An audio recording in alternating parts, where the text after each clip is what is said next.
Bom dia, pessoal. Tudo bom com vocês? Espero que todo mundo esteja bem.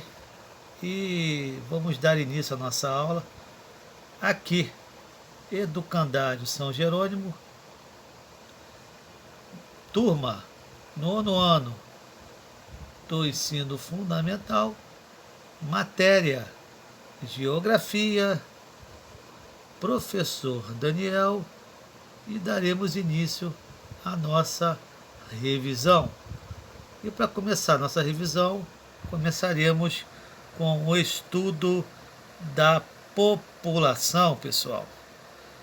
Os estudos populacionais usam alguns dados e conceitos que são interessantes de conhecer para conseguir responder às questões com mais facilidade. Quando a gente fala sobre a população, temos que falar sobre o crescimento vegetativo, que tem até uma fórmula, pessoal. O crescimento vegetativo é igual à taxa de natalidade menos a taxa de mortalidade. TN, que é a taxa de natalidade, é o número de nascimento de pessoas de um determinado lugar. É a gloriosa certidão de nascimento. E TM, que é a taxa de mortalidade, é o número de óbitos de um respectivo lugar. É a certidão de óbito, que é lavrada para que possa ocorrer o enterro. Tudo bom, garotada? Continuando. Para se ter uma ideia, o número de seres humanos durante 2011 chegou a 7 bilhões de pessoas, de acordo com estudos da ONU. E somente o continente americano possui 900 milhões de habitantes. Se passou 9 anos, galera, a população mundial hoje está em aproximadamente 8 bilhões de pessoas. Tranquilo, pessoal?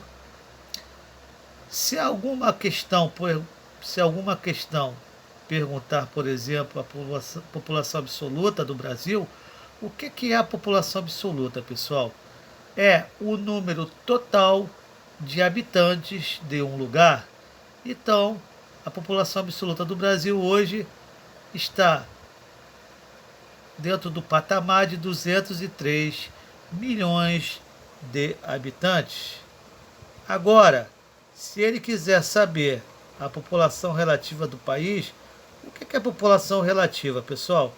A população relativa é a divisão do número de habitantes pelo tamanho do Brasil, pela extensão territorial. A densidade geográfica, como a população está distribuída em determinado território. Nesse caso, você deve pegar o número total de habitantes e dividir pela área do território. Você pega 203 milhões de habitantes e divide pela extensão territorial, que vai dar 23,84 habitantes por quilômetro quadrado. Então, dentro desses 8.515.767 quilômetros quadrados, teremos 23 habitantes, 0,84 em cada quilômetro. Tudo bem? Eu coloquei aqui uma foto da população, foi uma reprodução, o indicador do crescimento populacional. Está aqui, crescimento vegetativo, também conhecido como crescimento natural da população, que é a taxa de natalidade, número de nascimentos, e a taxa de mortalidade, que é o número de mortes. O crescimento positivo, pessoal, como é o caso do Brasil, se a taxa de mortalidade for maior que a taxa de natalidade, significa que o crescimento vegetativo será negativo. Como é o caso do Japão. O saldo migratório é a taxa de imigração menos a taxa de emigração. Se mais pessoas entram no país do que saem, significa que o país está com saldo migratório positivo, como que é o caso do Brasil. Agora, se o país tem um fluxo emigratório maior que a taxa de imigração, significa que o país acaba sendo um emissor de pessoas, como era o Brasil nos anos 80 e 90. Tudo bem? Agora a gente vai falar sobre alguns indicadores para analisar a estrutura populacional. Por exemplo, a pirâmide etária. A pirâmide etária, ela mostra a idade de cada pessoa. A pirâmide etária, pessoal, é dividida em três partes. A base, os jovens, o corpo, o adulto, e o ápice, os idosos. Hoje, o principal problema do Brasil é a diminuição da população de jovens e o aumento da população de idosos. A população de jovens vem diminuindo devido a alguns fatores, como por exemplo, pessoal, mortes, guerras, conflitos, violência urbana, onde vem ceifando, na maioria das vezes, a população de jovens. E a população de idosos vem aumentando devido ao quê? A melhoria da saúde pública. Tudo bem, pessoal?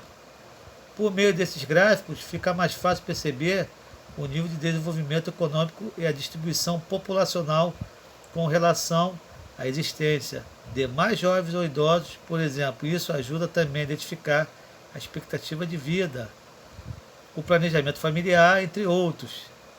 Os gráficos têm basicamente três fases. A fase inicial, em que essa pirâmide etária tem uma maior concentração de jovens.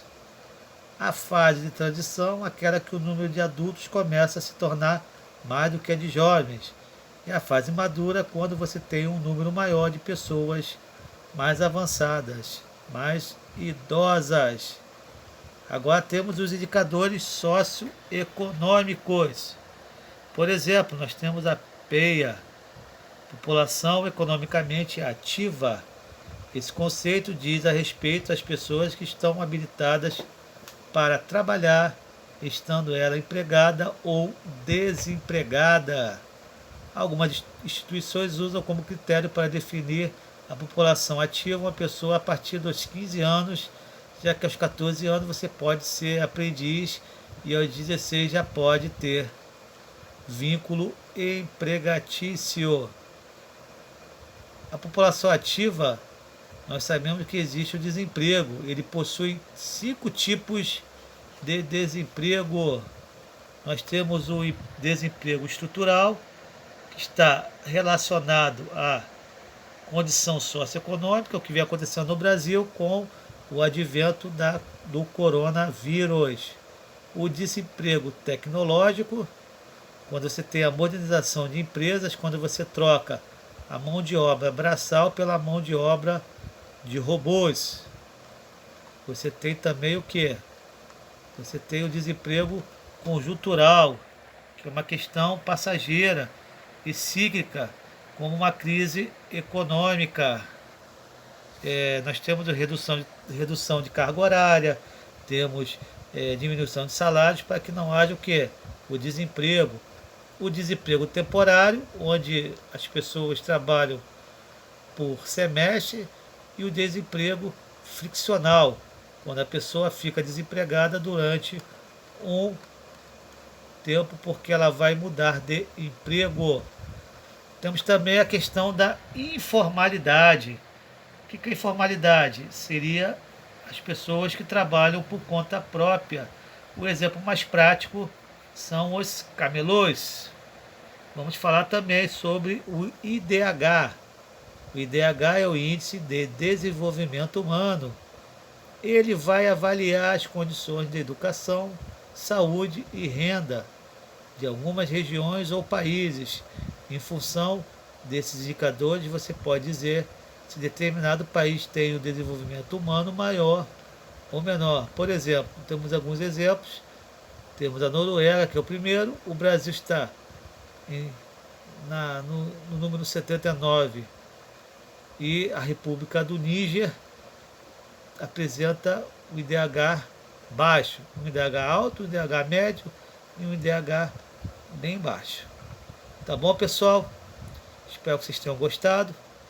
Que vocês tenham uma ótima quinta-feira. Fiquem com Deus. Aquele abraço. Fui, galera. Tchau, tchau.